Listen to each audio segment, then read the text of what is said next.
Hey folks, it's Thomas, welcome back to the channel, and if you're watching this video then I'm gonna guess that you are about to be a first year university student. Welcome to my Freshers Q&A for 2022, and in this video I'm going to be answering your questions, the questions asked by viewers and members of my Discord community. So let's jump in. We've got a lot of questions here and I want to get through as many of them as I can. Okay, so first question comes from Ben. Should students aim to attend every lecture face-to-face, health permitting of course? Now I'm going to answer this from the point of view that I come from, which is science, astrophysics to be specific, and in my opinion, yes, you should aim to attend every lecture. The reason for that is that science courses at least are designed that each lecture follows on from the previous one, so you do need to attend them all.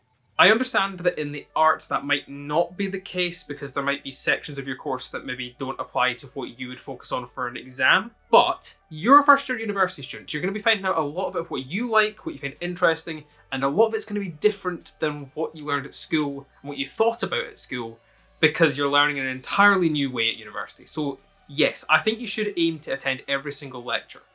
There's also, aside from the academics, the social benefits to attending every lecture. This will of course depend on your department, but at least in my case, attending lectures every day meant you sat with normally the same people in your lectures every day, and you got to know them in the sort of 5 minutes before the lecture, the end of the lecture when you're having a bit of a chat. Maybe you had consecutive lectures that you were all doing, and you'd walk from one to the other, and you get to know these people become your friends, and these relationships, these friendships, they're invaluable going forwards. So aside from the academic point of view, attending lectures is really important from the social point of view and being able to really enjoy and get the most out of university. So to answer your question, Ben, yes, go to all of your lectures if your health allows it. Question 2 from Oshin, I think, but I might be wrong on that. Do I need further maths A-level for astrophysics? Now, you might be able to tell from my accent, I'm Scottish, so I didn't do A-levels. But I go to St Andrews University, I have a lot of friends who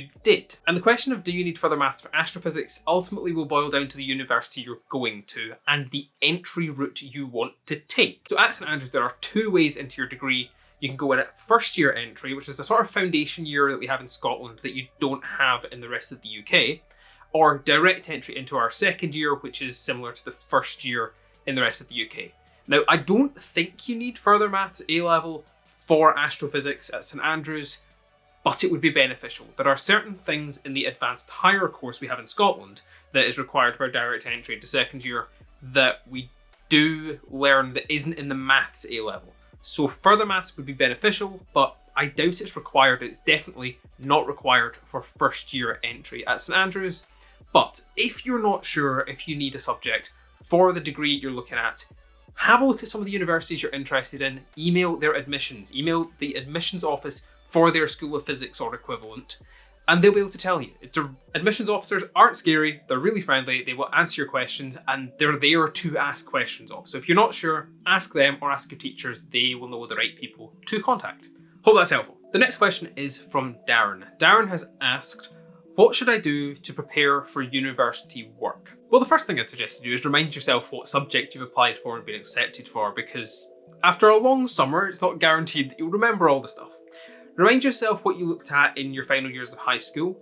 Look over maybe some key topics that apply. So if you're doing physics or maths, maybe remind yourself a few maths things that came up that showed up all the time. Not the really niche stuff, but things like remind yourself how calculus works, like how to integrate, how to differentiate, things like that. The other thing I'd do is don't bring your notes. Leave your notes at home, you don't need them, but make sure that you've prepared yourself for other things at uni, such as having a look at what textbooks you're told you have to get, maybe looking at getting all your supplies so you're not running around in Freshers Week trying to get them all, and have a look into your module course catalogue. Find out what you're going to be learning in your first year and maybe have a look at that, have a look at what you've done in the past that can help prepare you for those topics, and generally don't go in completely blind. That's my best advice there. I didn't do too much. I didn't spend my entire summer like revising maths and physics. No, I didn't bother with that. I made sure that I had the textbooks that I needed. I made sure that I'd reminded myself how a little bit of maths works and a bit of physics works, but then I went in and I just enjoyed myself. So basically, have a look at your module catalogue, find out what you're going to be doing, check what you've done in the past, refresh your memory, and get the textbooks. That's all I did. Unless you're doing medicine, in which case, I don't know. Medicine is a bit more intense. Now, Darren had a second question of how do you make friends outside your course and inside your course? I'm going to start in the course. In your courses, you're probably going to have lectures, tutorials, seminars, labs, something along those lines. Talk to people. If you're going into a lecture hall for the first time and you don't know anyone there, but you see a seat next to somebody that looks friendly enough, go sit next to them, say hi, introduce yourself. Through Freshers Week, you're going to get really sick of saying, hi, I'm insert name here. I'm studying insert subject here. I'm from insert place you're from. I'm staying in this hall of residence. You're gonna get really sick of saying your own name. You're gonna wish you had a badge, to be honest. So introduce yourself to people, talk to people. If you've got adjacent lectures, walk with people to those lectures, and over time you will make friends, in your course at least. In my course, I met people in my first week in St Andrews that are still my friends. I'm going into my 5th year here, and these people are still my friends. Our friendship survived the pandemic. So talk to people in your course. You'll find you become friends really quickly because you'll see them all the time. You'll see them in lectures, in labs, in tutorials, in seminars, and you'll see them in social settings around your university departments. Outside of your course, the key is societies and sports clubs. These are probably the easiest way to make friends with like-minded people at university. If you've got a hobby at the minute, there's probably going to be a university society for it that appeals to you. They will have events in Freshers Week. Go and see them. Go to these events, meet the people that like the things you like, and give something a go you've never tried before. Maybe you've never tried Aikido. It's a martial art. Go have a go at that if there's a club for that. Or maybe you find chess interesting, but nobody at school was ever wanting to play. Go to the chess club, meet them. Dungeons and Dragons sound fun? Go to your tabletop role-playing club. And I don't know, maybe you were a star swimmer in high school. Go along to the swimming club, have a go there. You're going to find people that are really excited to meet you, and you'll find friends in absolutely no time. If you go to a club and you don't meet people that you get on with, try another club. You'll be fine. There's going to be so many societies. You will meet people and you will make friends. Honestly, you'll wonder why you worried about it. Now, I'm going to fire off a few quick questions that came through my Discord community. How do you get into a healthy schedule that balances academic needs, socialising and sleep? Now, this is something that I've talked about a bit before, and the key is ring-fence time. Make sure that you've set aside time that is going to be definitely for academics. You've set aside time every week that is definitely for socialising, and you're not letting yourself stay up too late. The key, I always find, is give yourself something to get up for in the morning. Maybe if you've got a 9 AM lecture, you say, I'm always going to make that lecture. You don't want to let your sleep schedule get like 12 hours out in the run up to exams. If it starts to slip, try and keep on top of it. Make sure you're noting when you're getting up. Are you missing things that you shouldn't be missing? Are you missing 9 AM lectures, for example? Everything at university needs to be kept in balance. You don't want to spend every waking moment studying, but you also want to make sure you're doing enough studying so you're not falling behind. If you fall behind, you're going to have to spend a lot more time working as you're getting towards the really stressful parts of the semester.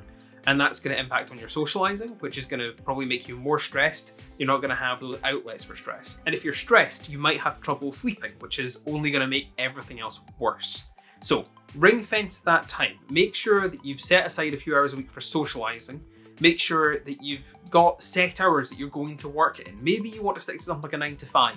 Maybe you don't work that way and you'd rather do maybe noon till 8 and spend some time in the morning doing something fun and then go out in the evenings.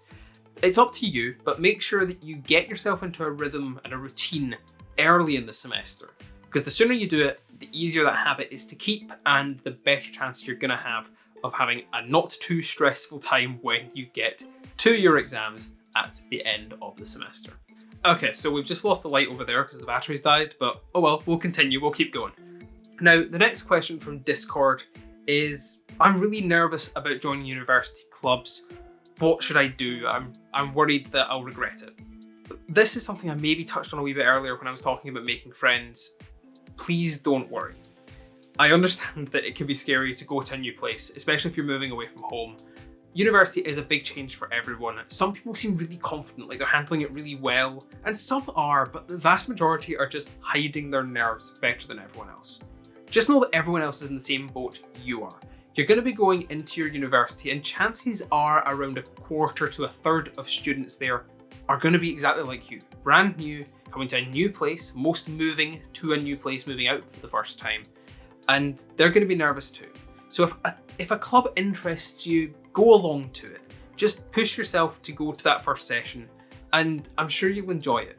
Sign up to loads of mailing lists, find out what's on, and nobody's going to judge you if you go along to a society's first meeting and decide, you know what, it's not for me, I want to go somewhere else, I don't want to come back. Because every society knows that people try out a load of stuff in the first week of university, and a lot will find that one thing they really like and maybe another thing they want to go along to as well, but they don't have time for absolutely everything, so push yourself to go to something. Even if it's just one thing, one or two things, give it a go, because I think you will regret it later on if you don't go. So just put on a brave face. Everything's going to be alright. How do you cope from being the best or gifted in your local area to being one of the many at university?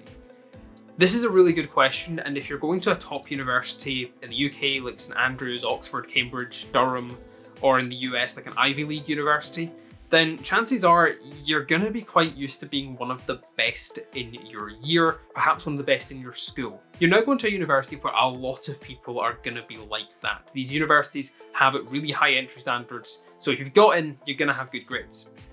Suddenly, you might not be the best, you might be pretty middle of the road. That's okay, because it's not a competition. It doesn't matter what you get compared to other people. You're only in competition with yourself. You're only trying to improve your own grades. And so what if you're not the top of your class in university? At the end of it, it doesn't matter if you've got every single thing right in your degree or you've just scraped into that degree classification. It doesn't really matter in a lot of cases what your degree classification is, as long as you reach the minimum requirements for what it is you want to do next. Maybe you want to go into postgraduate study. Most postgraduate degrees ask for a 2-1 or a first. So it doesn't really matter if you're the top of your class or just scraped into a 2-1. Ultimately, you're going to be considered for these positions, and a lot of the time, grades are not the thing that determines whether you get into postgraduate degrees or graduate programs. Only compare yourself to yourself, and if it's really bothering you that your grades don't seem to be where they were in high school compared to everyone else, then go and talk to somebody at the university. There's going to be wellbeing officers or members of student services that you could go and talk to if it's really bugging you. But just appreciate that there's going to be a load of people in the same boat you are. Loads of people who were the top of their school and are now somewhere in the middle of a sea of really brilliant people. Think of it as an opportunity. You're going to a university with a lot of really gifted people. It's a melting pot of brilliant minds. So don't spend too much time worrying about not being the best. Make the most of the time you're there, get to know some really bright, really interesting people, and you'll all improve each other. And one final question from Discord. What resource from your university do you regret not utilising sooner? For me, honestly, it's probably academic staff. In my first year and my second year, I kind of suffered from the whole, I should be able to do this because I was one of the brightest in my school.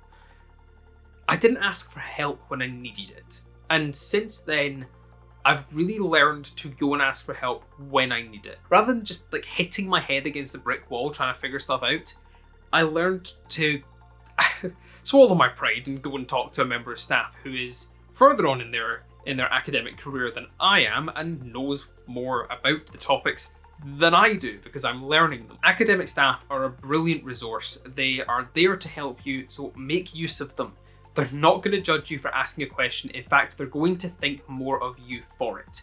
They're going to see that you're taking ownership of your learning. So use them. Use that academic resource. They're not just there to tell you things. They are there to bounce ideas off, ask questions of, and explain things until you understand them. They are there to teach. They are there to help. So don't sit around waiting for too long before you go and ask them for help. So that was all the questions that I got for this Q&A. I hope it's been really useful. If you've enjoyed this, then please do subscribe, like, comment down below, feed the algorithm, all that good stuff. If you're looking for something else to watch, check out these two videos here. One was picked out by YouTube, the other one was picked out by me. And I hope you have a great time when you head off to university really soon, and I will see you in the next one. See ya.